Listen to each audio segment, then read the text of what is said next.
up a seat at the bar to join us for another episode of McAnally's Pubcast, a podcast exploring the fun and fantastical mind of Jim Butcher's The Dresden Files series. Hosts Tanzan, Maggie, and me bring you another round of literary analysis on this immense, immersive, and colorful environment inhabited by Harry Dresden, the world's only licensed private investigator and professional wizard. Join an active and engaged community of new and die-hard dedicated fans focused on the fabulous themes, theories, characters, context, lore, and more. This is McAnally's Dresden Files Pubcast by Free Flow Rambling. Conjure by it at your own risk.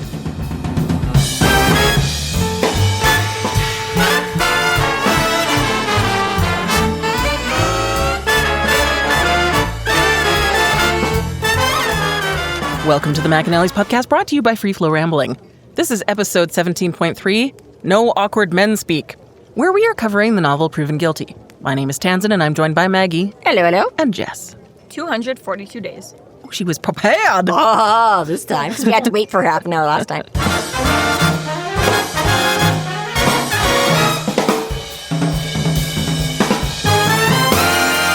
Thank you to our Patreon subscribers for your generous support. It's people like you who help us to do what we do. If you're not yet a Patreon subscriber, sign up today and get a fuck ton of bonus content, kick-ass merch, behind-the-scenes outtakes, and more. Sign up today at www.patreon.com/freeflowrambling.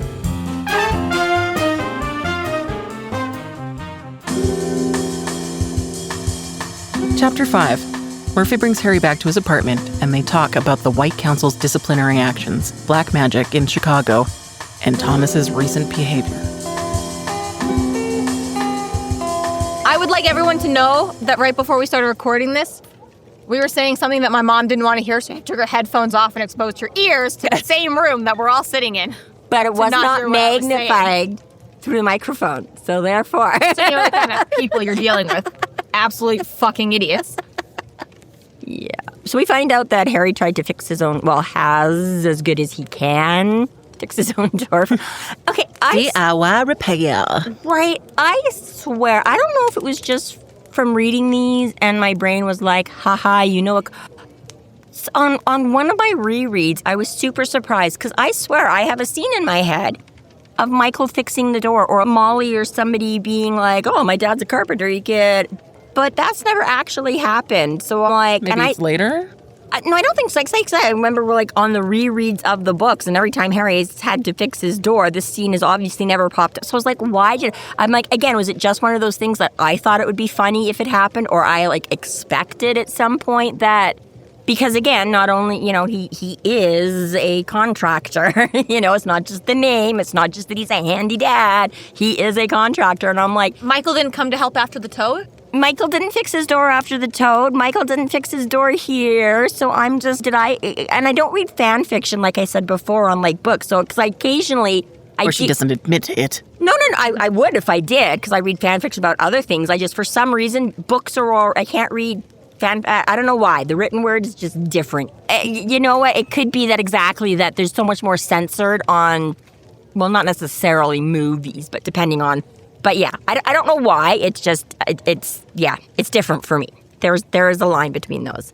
So yeah. So I was like, I don't know if I just imagined this at some point or did I it's just really funny to me that I have like this very clear, and I keep waiting for it to happen. And so then I think because I was even like, maybe it was like in a short story or something. And in any of the short stories I've gone back to, it never happens. So I'm just, I don't know. I guess my brain, like I say, just maybe expected. I just thought it would be one of those funny things but yeah. But I don't know why. I mean, was he fixing his own door at one point? He fixes his own door. He builds his own.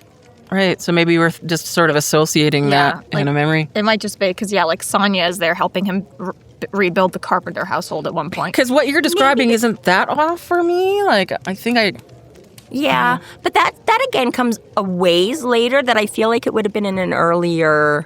It's hard to keep track of all these details. It is, but it's just funny because, like, again, I'm like, okay, right now in this one particular instance, I get it. He's avoiding Michael right now, But again, it's just funny that in all the times Harry has to, and I get Harry is, yes, not completely useless. Harry does do a little bit of his own handiwork and stuff like that. But obviously, he didn't do a perfect job here. Michael would have done a perfect job fixing his door because Michael it would have worked. Yeah, right. Michael just, again, being who Michael is, but also being a professional contractor, would have made sure everything fit and was smooth and didn't stick, whereas Harry doing it himself, right? I'm just like, why do you never get Michael to help you with this stuff? But this is the other thing, too. Lino, I get, he carpeted his place. I get it. I guess he's in a basement with it. But I'm like, what happened to all your cool textured rugs and everything? Like, just lay on top of the carpet. Yeah. Keeps the carpet clean. Added more. The floor was probably looking pretty awful with all those burned spots. Well, probably. And again, given that it's like a basement, I don't even know. I don't know if they've ever said if he had kind of concretey floors, if he had wooden floors or what. But it's just, yeah. He went all out and he carpeted He used those rugs to roll up all of the leftover zombie bodies. Like, I don't know if this is just a Canadian brand or North American or whatever, but end of the roll. And so there is, because they started off or were a thing where you could just buy cheap end of the roll carpeting, right? If you do, can you just, he doesn't say it here, but that would have been such a nice touch considering he had all these mismatched rugs and tapestries and he just picks up secondhand furniture and couches and stuff like that. I'm like, honestly, his carpeting should be a total like patchwork quilt. I think that would be even harder for an amateur to do. Because it's one thing to just like, staple them into the corners of a house, but staple them like every 1 foot by 2 feet by like... But it just would fit so well with Harry being cheap and whatever and just picking up all like the end rolls. I mean, again, it's not that big a space either. He probably wouldn't have needed it. I just think it would have been funny if his carpet is also just like, because instead of just paying for a solid piece, he's just like, I'll just take all these ends and... If he'd had a mother loving him when he grew up, he'd have been in potato sack dresses.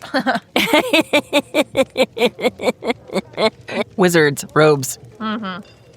Potato sack robe. Potato sack robe. But okay, yeah. I'm going to do something crazy here and jump us like 2 pages. Why? That's okay with you guys. No. Murphy does his laundry. I thought that was so cute. Wasn't it so nice? I know. She like sets him down and then she goes and starts washing the blood out wash and the blood realizes out. that apparently the blood comes out like magic. That's fucking creepy. You wardens are fucking creepy. Which, again... What are these robes made out of? So odd. Well, this is the... And Harry, right, he starts off the book. Blood doesn't stain a warden's cloak or whatever, right? So I get kind of like there's silver swords and stuff like that can cut through enchantments. I get this isn't obvious, but I'm like, why do you think I don't know, maybe they'd come up with like a uniform, like if you're gonna, because I get not every wizard's robe or stole should automatically, I guess, not retain blood. I'm like, most of them aren't. Obviously, they think this is important for the wardens. They're like, we know you're going to be fighting. We know you're going to be chopping off heads. We know. So shouldn't you also then get a robe and a stole that is also just like pre-treated stain remover? They just expect their wizards to do that magic themselves for their own clothing. I guess, but apparently nobody told him about it. And again, yeah, why isn't this? Like, honestly, if I was, I'd have all my clothes, like, stain-proof. Who cares about just blood? You'd never have to do laundry again. Why isn't this, like, standard wizard issue? In the anime Inuyasha, he has a robe that is resistance to a million things. It's stronger than human armor, and it's fireproof, and it regenerates and, like, fixes itself. So it's like Dresden's duster. It's made from a fire rat. So I'm just like, which, that was like the armor that the fire rat had. So I'm like, are the warden's robes just like, another monster that they're just like butchering for robes, or is it really just protective spells? Got you. I go with the theory that they are just enspelled to boring because you have to do all of this stuff. So it's just all gonna not. I don't know. They're just that cheap. They're like, we can't. You mean his robe's not made out of unicorn hair too? Well, we know he has some of that, but yeah, maybe not a robe's worth. It depends, too, on whether you're going with, like, the Potter unicorn lore or, like, the Dresden unicorn lore or the other, right, where it all depends on what kind of unicorn and what kind of properties, and if you kill them, do they still retain those properties or not, and, because in Potterville it was all sacrilege but then we also met early scary unicorn in the Dresden verse, which I'm thinking nobody would have minded slaying that one. That was a fake unicorn, so it's okay. It was, but presumably it was modeled after a real one to... Authenticity? Yeah, for verisimilitude. But anyways, yeah, I my theory is that they're just like enspelled the way the swords are like enspelled to cut through any enspellment, but yes. I don't know. Yeah, it'd be creepier if it was... So Harry's roommate / boyfriend / brother is not here. He's in the shower. But don't forget, folks, they're still living together because Thomas got kicked out of the family and has nowhere to go because they froze his accounts. So rude. This is probably, I know we've said it before, but like the worst part for Thomas to be living here has got to be the cold showers. That's got to be the most opposite of like. That's got to help him at least a little bit if he's hungry. Tamp down that demon a little. But yeah, from the Playboy luxury to be like, okay, dude, I can sit on your couch because at least you get comfy current furniture. But really? Yeah. So again, whoever out there is doing my Harry Dresden apartment model, they give us another more specific. Because see, again, this is where I think I always sort of put, because here it says specifically when you come in the door, his like bedroom is to the right and the fireplace is on that wall. And that's never where I had it pictured before. So here's some more concrete for whoever is actually putting together. Yeah, I think the sub-basement after gets a good description too. The sub-basement always got a pretty good description, though. I had way less of a difficulty picturing that. Let's just say it's like the TARDIS, where it's like every iteration. Yeah. Like, we have 15 control rooms, and I'm going through them as I please. Every time I open the door, it's a new basement. Right? Anyways, that was all just because, specifically we got more of a definite... So Murphy has been very sweet, very caring, very loving. She's a lot more trusting of Harry. Let's go back to her roots. What the fuck do you mean they killed him in Chicago? And this whole conversation that they have back and forth is really like, wow, Harry, which side are you actually falling on? I made that note. I was like, Harry like explains this to her again, like, and completely counters himself from the first chapter. From his visceral responses in the moment. Both of every book thus far, and then just earlier in this book, he's so much more. But I also get it. Like I've experienced that too, where I'm like, oh my God, this is like blah blah blah, and somebody else is like, well, what about? And then you're like, well, okay, no, like like I feel like there are moments where I have found myself defending something part of being an adult is growing and evolving your opinion, but in the span of one car crash.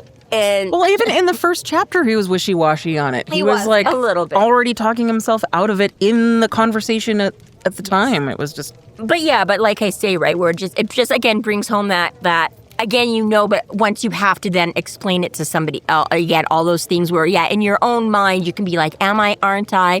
But when forced to take a stand, you're like, okay, well... Sometimes the greatest tool for learning is trying to teach someone else it. Exactly. This has been happening a little bit over. We've seen it very moderately in Harry's own life, just over the course of the books. The more he's in, right, things are not as black and white. But again, in the last year or so since actually becoming a warden, and having warden duties, right? Well, this is exactly the problem. It's not just an abstract anymore. It's not just something that, same thing. I'm like, oh, I'm glad I don't have to set the policies because that's really when you're the lowest common denominator, you can fight against it all you want. Now that he has some authority and some stake in it, it's like, okay, well, I actually do have to consider both sides now, and...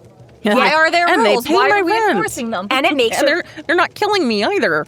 Yeah, well, and it also makes a really good point where he's like, unless somebody's gonna take him in hand, and Murphy's like, well, could you have done that? And Harry's like, yeah, but again, do I have the time right now? Do I have the means? Am I gonna be a good? Do I think he'll change? Do I think you have to throw yourself in with him and be like, if he's even capable of change, then I fuck my life up as well if he's not.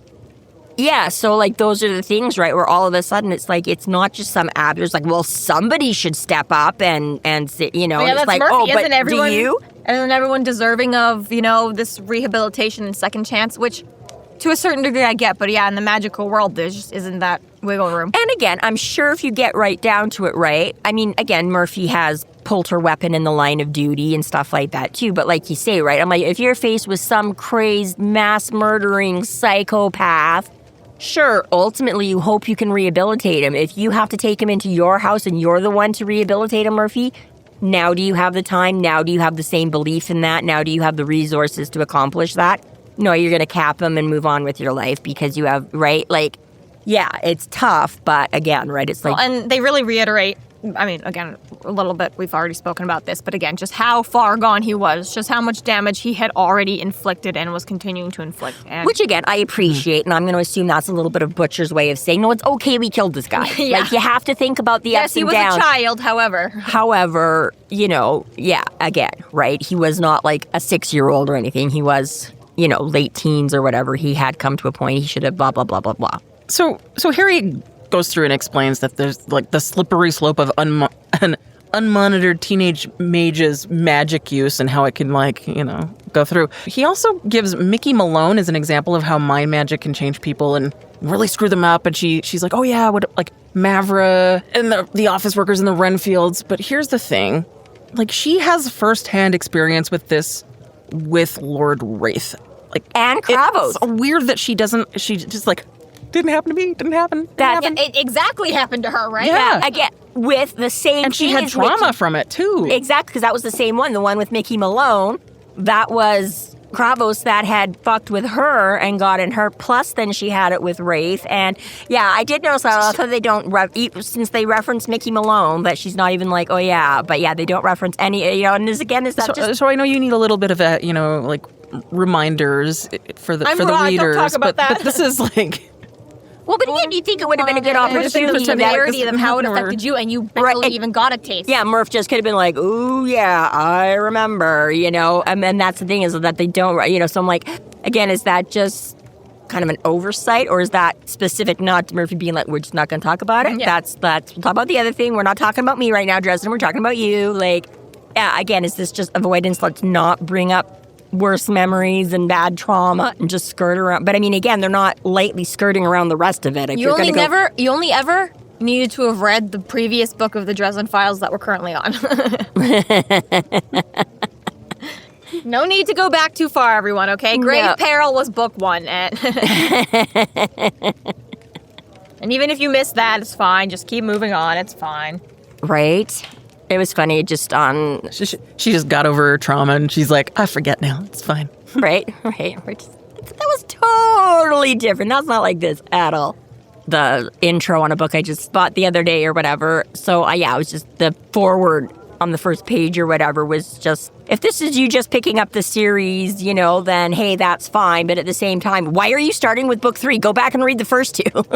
Sometimes I would appreciate in some of the books that I read, because they take a while to come out, or a little a refresher blurb. That happened to me. Well, yes. Because I'm reading one right now where I'm like, I don't remember any of this. Actually, I think it was this same one. I think part of the point of that forward was they're like, she's like, I've actually put a cast of characters in the back now because we're getting a few more. Right. So she's like, if you know who everybody is, fine. But if you don't, then I'm like, oh, that's actually a nice idea. Because sometimes you're like, I do remember that name, but something very much like Dresden, where eventually you start getting a large cast of characters over. So you're like, oh, Morty. Well, we haven't heard about Morty again in 3 books. If this is when the books were coming out and it's been a couple of years, you really have a hard time remembering who Morty is, right? Fucking Ransom Riggs wrote a trilogy and finished the books. They were done. Yeah. And then, 5, 6, 7 years passed, and he's like, actually, I have more to say. And yeah, a bunch of YouTubers I just, looked up. I was like, the Ransom Riggs, I don't even remember what the real series is called, but I was like, what, does anyone summarize this? And yeah, there were so many people that did. So now when I do things like that, I look up a summary. I'm like, and you have to be careful because it's I know, you don't have not to spoil. Yeah. Summary of the first 3 books, so I can keep reading, and there's usually something like that. I was going to say nowadays, thankfully, yes, there are so many people that do stuff like that for whatever your reasons are, you can usually find, but... Yeah, mine was a Kindle series, and I don't have access to the first 3 books anymore because I don't have the Kindle series, but I have this There's 4th book. Right. I might find in reviews on that one. Who's the Price family? Matt, in our Discord, he was telling me about it. He was like, this fucking book series, he's like, there's got too many fucking characters, and now she's introduced a fucking maid, and I don't know who anyone is anymore. Encrypted. Yeah, I don't know that one. So there is a little bit in here about now his duties as being on the council and how he's got to be more, good at his job and more on the books, and I've got other people I have to take care of and stuff like that. And we get mentioned that, yes, even though he's receiving a paycheck, it's not a whole lot of money, blah, blah, blah. Sorry, Murphy, gosh. They haven't done a pay raise since, the 1950s. Sounds hard. So, council. Yeah. But they do raise, like you say, it's a very interesting conversation that way. And the whole, like you say, Harry just suddenly having to pick a side, being like, I was all flip-floppy, and I'm all like, this isn't right, this isn't right, this isn't right. But now that I'm forced to defend it or explain it to somebody else. I have to be like, yeah, okay, I guess I'm working for the man, and I guess I have to uphold that now. And as they discuss all of this harsh world that they live in. Oh my God, hi, Thomas. Fresh from the shower. Hi. Flirty but professional. Hi, Karen. That's Lieutenant to you, Mr. Pretty Pants. I love it. Thomas is in quite the hurry. Gotta go. Nice to see you. Everything's fine. Don't look at anything. Bye. And yeah, we suddenly discovered that he's been a little sus lately. Doesn't have time for me anymore. Yeah, and Murphy comments on it like right away. She's like, what the hell? Is he It was feeding? abrupt. I don't think so. I'm pretty sure. No, he's not. But I don't right? know. You would. So you want to talk to him, but you won't actually ask him. You'd have to have a prostate to understand. Well, thanks for having me, Harry. I gotta go. Well, yeah. I still think back every once in a while, now when I hear stuff like that, to watching Glee. And the fellow that died, I don't remember the character's name anymore. Finn. Or I don't remember what was going on in the episode anymore, but Finn was trying to hide something. And he says to one of his friends, he's like, oh yeah, my mom had like a doctor's appointment. He's like, I think she had to go get like her prostate checked or whatever. And his friend's like, okay. it was just one of those stupid things, like whatever the lie he was making up. And he's like, oh, my mom can't come pick me up. She's getting her prostate checked. And they're like, Your mom? does your mom have? Well, yeah, I'm sure. Whatever. Just go with it. Corey Monteith. Corey Monteith, yes. Finn. Anyways. So I do love that Murphy does listen to Harry say, oh, I can't talk to him. She's like, you're dumb. Yeah. You're stupid. Just talk to him. Just so you want to know what's going on, but you want to ask him what's going on? Yeah. Just calls him right out. Very, very Murphy and Dresden. Also very stereotypically male and female kind of a thing. Like, exactly, right? Whereas, like, I can't just ask him. I can't just, like, see if something's wrong. We're just going to skirt around the issue. And if he wants to tell me, he will. And you're like, okay. Like, again, I don't know if it's female or me or what. I'm like, I just don't feel like I would have the patience for that. I mean, like, to a certain degree, sometimes you're like, you don't want to know. Waiting to find out. Poke? Hey, I'm actually pretty good. I don't harass you about your personal life. You know like, nothing about my life. It's amazing. to the point where she moves and it's like a 3-month probation period before she gives me her new address or something. It's like, okay, now I need you to come help me put my bed together so now you can know where I live. But just on principle to annoy me. But this is what I mean. I was like, there's certain things where you don't want to know and you don't want to ask. But at the same time, if it was just something like that, I was like, I can't see dancing around it for that long. I might not be as subtle as I think I am. I might not be. But, I'd just be like, so, like, everything's good. There's nothing you want to talk about, Tom. You know what I mean? I don't know why guys can go on forever and ever. Minor spoiler, but he doesn't find out what happens to Thomas. Or he doesn't figure out why Thomas is so shady until next book. Yeah. He's got stuff going on right now. I know, but for me, I thought it happened in this book, and I read the whole book last weekend. Right. In preparation for us to start recording this. I'm like, no, see, this is how like, long they go. I was like, it's not till next book that he figures it out. I was like, that's for me. I'd have figured it out. I would have stalked my brother a lot sooner than that. Right? Exactly. Like, that's what I mean. I was like, if there was really something that big I wanted an answer to. Like, going an entire year. I know you're busy, but fuck you. So you talk about the long game with books. Well, and I mean, part of that, fine, from a authorial point of view. But like you say, just from, like Murphy's like, ask him what's wrong, or what do you tell him you're concerned, and he's just like, no, I can't do that. I'm like, wow, I would never fucking last that long. Crazy. But he also gets her to keep an eye out for everything too while he's on it. He's like, so I don't know, there's maybe bad juju going down, so just if there's any extra murders, just let me know, Murph. Mojo juju. The thing that we always talk about all the time, keep doing that. Yeah. Okay. How about I call you when murders aren't happening in Chicago, Harry? That would be weirder. Yeah, right. Something odd happening? Nothing happened. Yeah. Oh, that is weird. Only that little 8 million people in your city. It's so hard to notice. Everyone behave today. We're looking for black magic, and you're all going to confuse me if you all keep doing your own thing. We're looking for the good fairy. I don't know. Right. This concludes our episode 17.3, No Awkward Men Speak. Thank you for listening. You can find us online at freeflowrambling.com and McAnallys.ca. There we have links to our other podcasts, social media, and other fun tidbits. Please subscribe if you like what you're hearing, and please consider supporting us through Patreon to keep the magic alive and to see more content.